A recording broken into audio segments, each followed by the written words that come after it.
One local private school welcomed in a new leader earlier this month. James Hutchins is the new head of school for the Donoho School. He's a man who comes from humble beginnings. He was born in Anniston in the late 1960s and was raised by a single mother.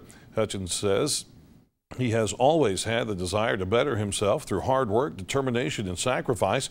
He says his successes were all about planning and the care from other people.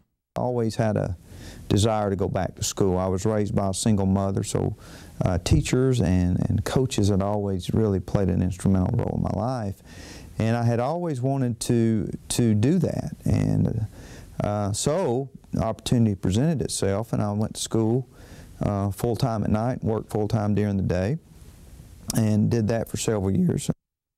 Hutchins adds that he always knew that education was his key to a better life, and it is that principle which he hopes to instill in the Donoho students. He says his passion for education came from his non-traditional course into his current career.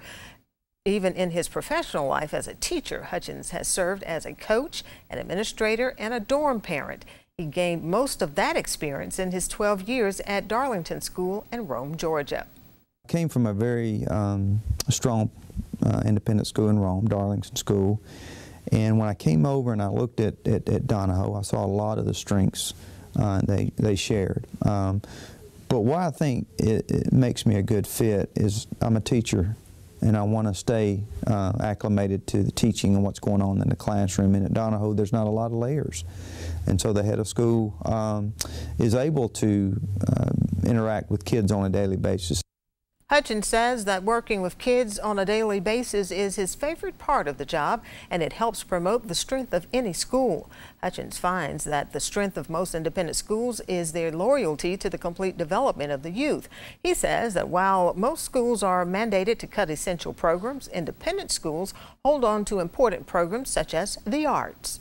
We're working very hard not to have to cut programs, and at Donoho they've done a great job. The board and the previous administration have done an excellent job making sure that we maintain those, despite of the downturn in the economy and enrollment difficulties we're facing. So I think that's the strength of independent schools.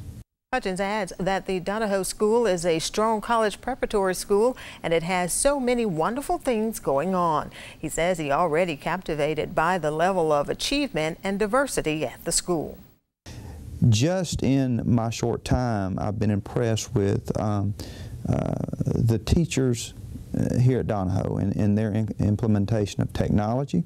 I think the one gift you can give your kids, and it's always you always hear it, is a good education. And I think what I've seen here at Donoho, and I've been around and seen a lot of independent schools, Donoho is a very strong independent school that if you want your kids to go on to college and be successful, this is a place they need to go.